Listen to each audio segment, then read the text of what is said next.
So, hello, what's your name? I'm Joseph, Engineer Joseph. Yes, welcome to the factory that produces the Save 80 cooking stove. I am going to take you to show you the production line from raw materials to the machines up to the stock of the finished good, and you are going to see how the whole process is made to get the stove as you see it, as you have it in the household. Now, as you can see, I will show you later, we have the blue pallet there. The blue pallets you can see, they contain the raw materials, which are the sheets. Our stove are made in stainless steel sheets. Those blue pallets there, they contain the raw materials or the sheets. From the raw materials, we are taking each pallet by pallet, and bring to the machines. We have a different group of the machines, and each group of the machine has the specific role it plays in our production line. Starting from this first group of the machine, the camera will show, we have the shears. The first group of the machine is the shears. We have four of the shears. We have first one is a circular shear. This one helps us to make the sheet to cut the sides with a circular shape. You will see this guy. These cutting sheets. This sheet which has previously they have the shape of square shape or rectangular shape, and then here we are making them into a semi-cycle that we are going to assemble later to make the round or the cycle shape. We have another machine here which is the shear, electrical shear. This one will also help us into sizing, cutting the big sheet into the small sheet, the small size according to the parts we are going to make to build our stove. So we have two of them, electrical shears, and we have another one which is manual or mechanical shear. So this one, it will be operated manually or it's something you can use in case you have a power shortage. So you can use this one. This one can do whatever these two can do. So in case you have a power shortage, you can still use this manual shear. As well, the reason why we have this as a manual shear, you can ask yourself, we have only one shear which is manual, but the rest of the machines, what will happen in case we have a power shortage? Actually, I will explain. 90% of our source of energy, it is not electricity. All the machines you can see here, the rest of the machines, they are pneumatically driven. They use compressed air. So that's why, in case we have a power shortage, we can still cut size out using the manual shear, and then still our production will not stop because we still have enough tank for compressed air. So this production will not stop because just we have a power shortage. So we also use the compressed air or pneumatic machines just to save energy, because electricity is expensive, and it can also cause accident hazards. So we prefer to use compressed air instead of using the electrical machine. Yes. Now, from first group of the machine we come. It is a long process, from cutting, from sizing, and then we come to the punching. As I said, all these machines you can see here, the rest of the machine, they are pneumatically driven. So, for example, you can see over there, she's making one part of the stove, which is the main part of the machine, the stove, or the body of our stove. So this part she's making, it ends up there, but it will start from this. It will start from this desk, and it is a chain from desk number 1 to desk number 2, from desk number 2 to desk number 3, desk number 4, desk number 5, number 6, and number 7. You see, for us to get this, for us to get this sheet as it is, which is finished, we need to pass through 7 different working stations. Now, this is another group of the machine. We have the third group of the machine.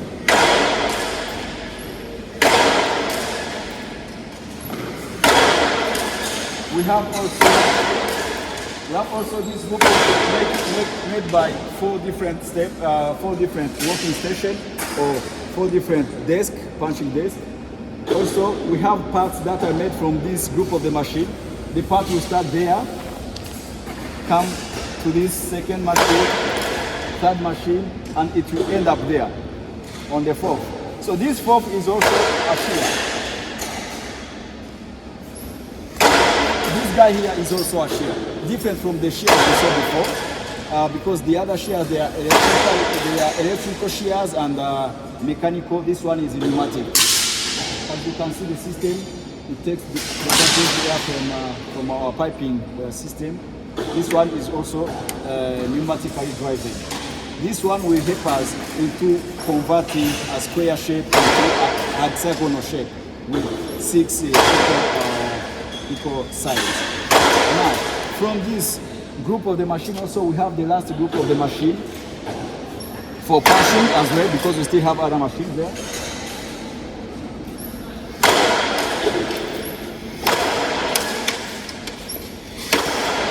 So we have the last group of the machine made by 60 different stations.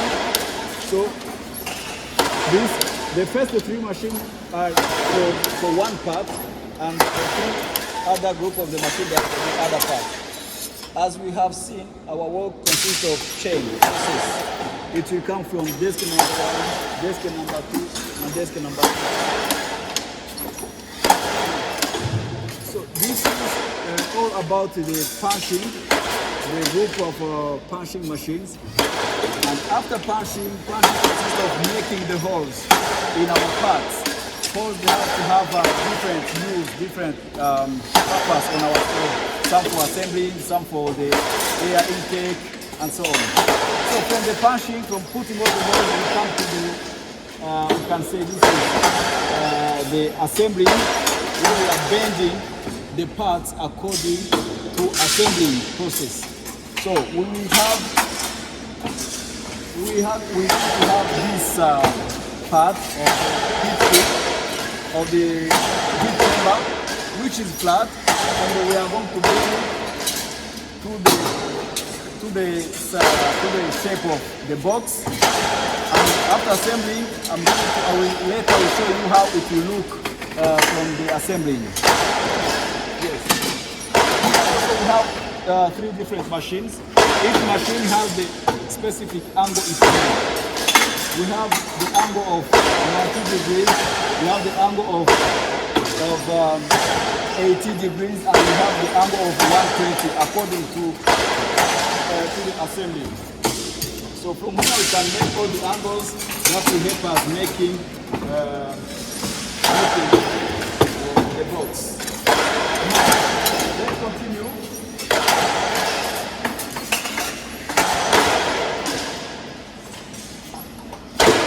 Now here we have the room that we call normally this is our workshop.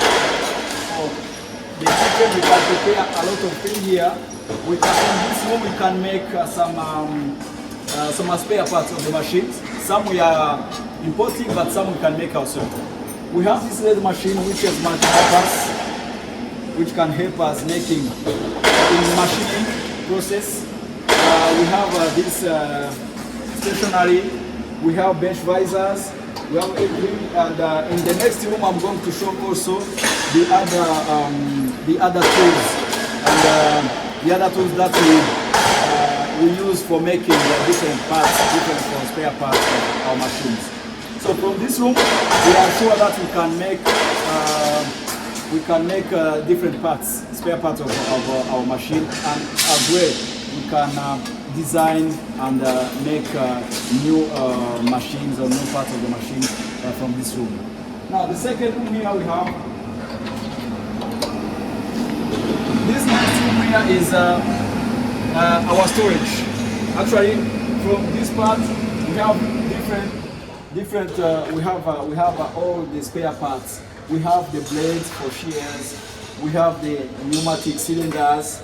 we have the frames, we have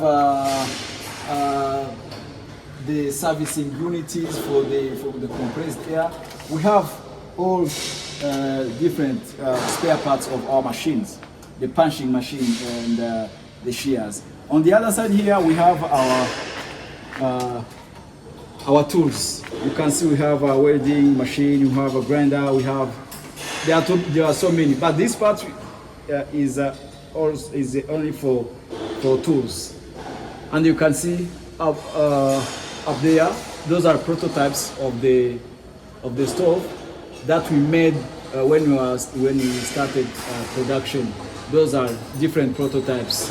They have been tested differently, so we keep them there. So the last room will be, as I said previously, we have in total we have 24 machines, 24 different machines. Those 24 different machines, 19 of them they use pneumatic, they use compressed air.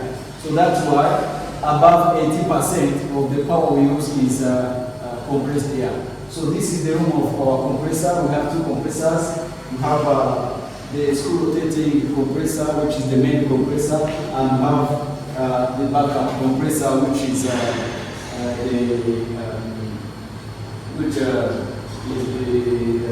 rotating screw compressor. So from this room is enough with two tanks of 1,000 liters. Without charging, we are able to work like 1 hour without electricity power outage. So that's why I show you that we have a manual machine and manual shear that we won't stop production in any case. In case of power shortage, we can still use the manual shear and our punching, because all the punching are using compressed air, so they are not going to stop. We are not going to stop production. Now, from this room, I'm going to take you to show you the stock of our finished good, but they are semi-finished, not yet assembly. But I'm going to show you from the factory, from the factory, how looks the semi-finished product.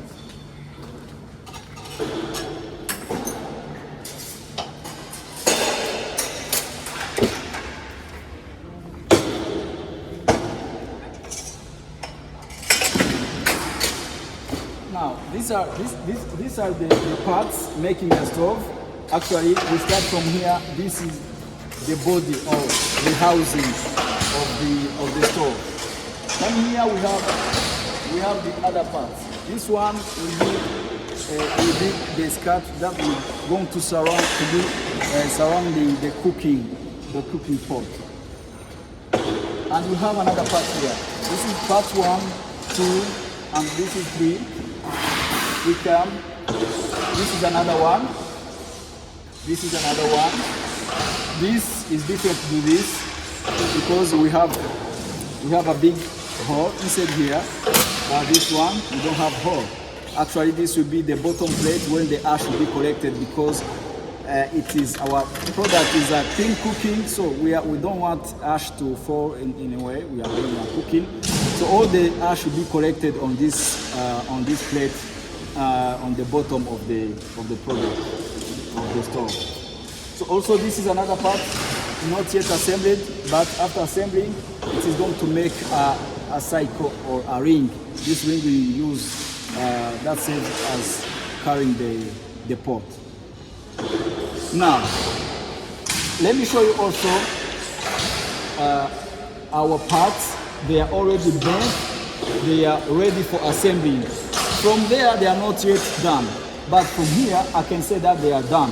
You can give this to anybody and they will assemble, because it looks easy for assembling. All the holes are there. Now from here we have all the parts. Like as you can see, this is the stock of finish.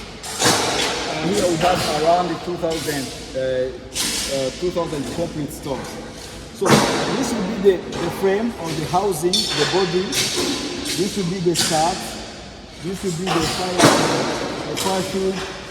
Now this will be the middle where the fire will sit. and this will be the part where all the ash is going to be collected. It's going to pour here. Yeah.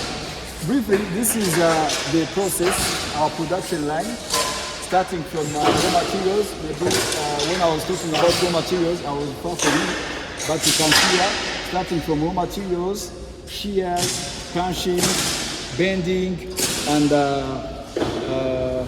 to the finished good product. So briefly, this is what I can say. I hope if you have a question, maybe I can answer for some of them.